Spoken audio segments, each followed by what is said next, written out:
Bonjour les CE2, nous démarrons aujourd'hui un nouveau chapitre.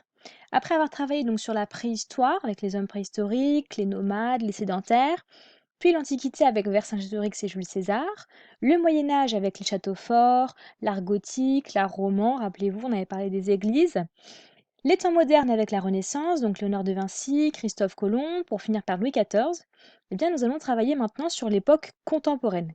C'est la période historique dans laquelle nous sommes encore aujourd'hui, mais on peut la découper en deux parties, avec tout d'abord le 19e siècle, puis le 20e et le 21e siècle. Le 21e siècle, c'est le siècle dans lequel nous sommes aujourd'hui. Donc là, on va justement parler du 19e siècle. Aujourd'hui et la semaine prochaine, nous allons travailler sur un événement historique qui a marqué la fin des temps modernes et qui est la prise de la Bastille, la Révolution française. Voici ce que nous dit Sandrine. De Versailles, nous entrons maintenant dans Paris par le sud-est. Nous passons place de la Bastille, cette forteresse étroitement liée au 14 juillet 1789. Mais où est-elle? Cet espace apparaît presque vide. Que s'est-il passé? C'est donc ce que nous allons découvrir et travailler pendant ces deux séances. Vous avez en dessous un exercice, des documents donc, qui nous racontent le déroulement de la journée du 14 juillet 1789 et je suppose que le 14 juillet, c'est une date que vous connaissez parce qu'il se passe quelque chose.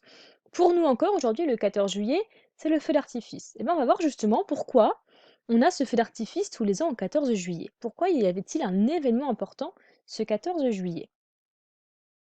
1. Lis le texte, découpe les étiquettes sous le document, colle-les dans le bon cadre relié aux heures de la journée. Alors on va commencer par lire le texte ensemble que je vais vous expliquer un petit peu. C'est celui-ci, vous pouvez suivre en même temps sur votre document. Le 13 juillet 1789, des Parisiens, craignant une action violente du roi, décident de se défendre contre l'armée que Louis XVI a rassemblée autour de Paris. Alors, ce qu'il s'est passé, c'est qu'en 1789, le peuple a donc décidé de s'unir pour obtenir un pouvoir de décision.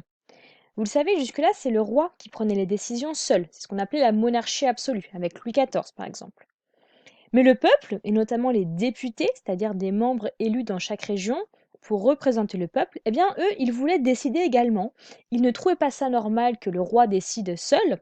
Ils ont donc créé des réunions, des assemblées, comme l'Assemblée nationale, sans le roi, parce que le roi, il ne voulait pas leur laisser un droit de décision, donc ils ont donc décidé de créer ces assemblées sans le roi. Voilà pourquoi, le 13 juillet 1789, les Parisiens avaient peur d'une action violente du roi. Ils avaient peur qu'il se venge et ils avaient raison de le craindre, car le roi a fait appel à des soldats pour encercler la ville, et donc les Parisiens ont décidé de se défendre contre l'armée du roi. Je poursuis la lecture.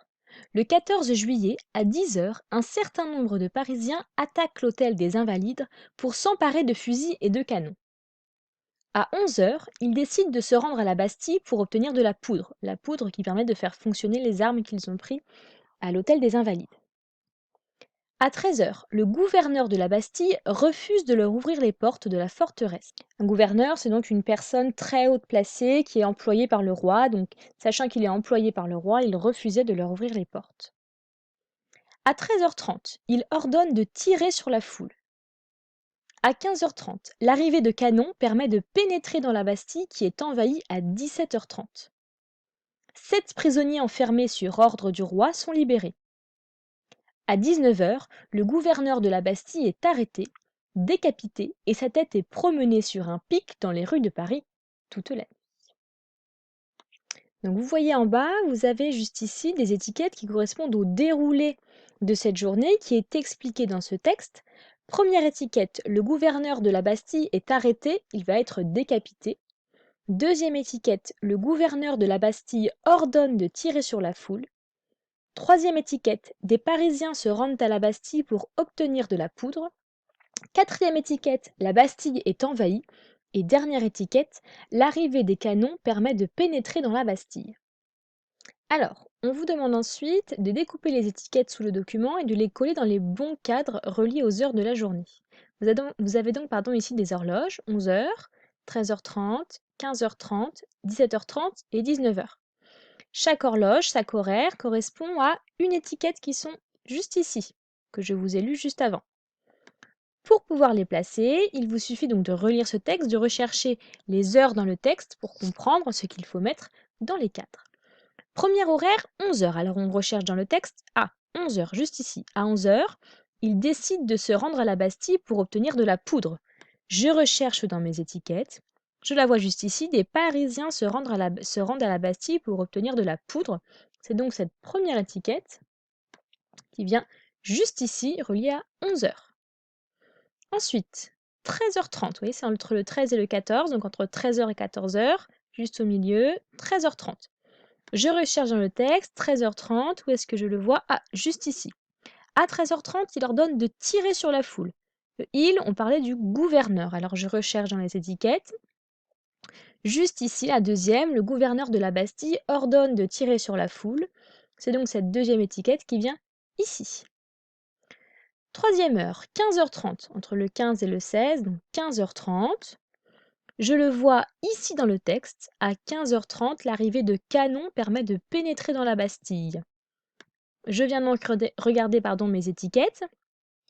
L'arrivée des canons permet de pénétrer dans la Bastille, c'est la dernière étiquette, juste ici, que je viens placer dans ce cadre, à 15h30. 17h30 maintenant. 17h30, je le vois juste ici, il est à la fin de la phrase. Donc on vous dit que il pénètre dans la Bastille qui est envahie à 17h30. Donc je recherche, la Bastille est envahie, c'est donc cette étiquette que je viens placer ici, 17h30. Et pour finir, à 19h, que se passe-t-il à 19h? Eh bien je recherche, à 19h, le gouverneur de la Bastille est arrêté, décapité. Eh bien là, on voit juste ici, le gouverneur de la Bastille est arrêté, il va être décapité. C'est ce qui se passe donc à 19h. Je viens donc coller cette étiquette juste ici. On vous demande ensuite d'observer le tableau, donc le tableau qui se trouve ici. Avec une règle et un crayon de papier, relie chaque cadre à la bonne flèche qui pointe une action de la journée représentée dans le tableau. Vous avez donc vos 5 cadres avec les étiquettes collées à l'intérieur. Vous avez en bas de chaque cadre un point. Et dans le tableau, vous avez 5 flèches. Il y en a une ici. Elles sont blanches, là, vous les voyez. Une ici, là, là et là. Dans ce tableau, on a essayé de représenter ces 5 événements. Et vous allez donc essayer de relier chaque événement à une partie du tableau. La première étiquette, alors je vais vous montrer moi la correction pour que ça vous parle plus, que ce soit plus clair pour vous. La voici, donc c'était des Parisiens se rendent à la Bastille pour obtenir de la poudre. Eh bien, c'est cette flèche qui correspond à ça. On les voit là, ils arrivent à la Bastille pour obtenir de la poudre. Deuxième, le gouverneur de la Bastille ordonne de tirer sur la foule. Donc lui, il est à l'intérieur de la Bastille. Les tireurs sont donc en haut des tours pour pouvoir tirer sur la foule. Donc ça correspond à cette flèche blanche. L'arrivée des canons permet de pénétrer dans la Bastille. Forcément, c'est la flèche qui montre le canon, donc on peut la relier à celle-ci. La Bastille est envahie. Vous le voyez juste ici à une entrée. Les soldats rentrent, donc c'est donc la Bastille qui est envahie. Quatrième flèche. Et enfin, le gouverneur de la Bastille est arrêté, il va être décapité. Il nous reste donc plus que cette flèche-ci. On ne le voit pas très bien dessus, c'est assez petit, mais en fait là, on voit le gouverneur qui est aux mains des soldats. Il n'est pas encore décapité, mais il va l'être. Voilà donc pour les explications de ce document. J'espère que vous en avez compris l'essentiel. Aujourd'hui, il n'y aura pas de trace écrite car comme je vous l'ai dit, on retravaillera encore la prise de la Bastille la semaine prochaine. Donc vous aurez une trace écrite qui résumera les deux la semaine prochaine. N'hésitez pas si vous avez des questions. Le plus important, c'est d'avoir compris donc pourquoi il y a eu cette prise de la Bastille, cette révolution des Français. Rappelez-vous, c'est donc le roi qui avait tous les pouvoirs à l'époque. Le peuple, lui, voulait aussi pouvoir prendre des décisions. Ils ont donc décidé de créer des assemblées, de se réunir sans le roi. Et le roi, mécontent, a décidé de les attaquer, mais les Parisiens, s'en doutaient un petit peu et craignant cette violence, eh bien, ils ont décidé d'attaquer la Bastille, de libérer des prisonniers, de se défendre, etc. Ce qui a donc provoqué cette prise de la Bastille, cette révolution des Français. Je vous laisse maintenant travailler. Bon courage!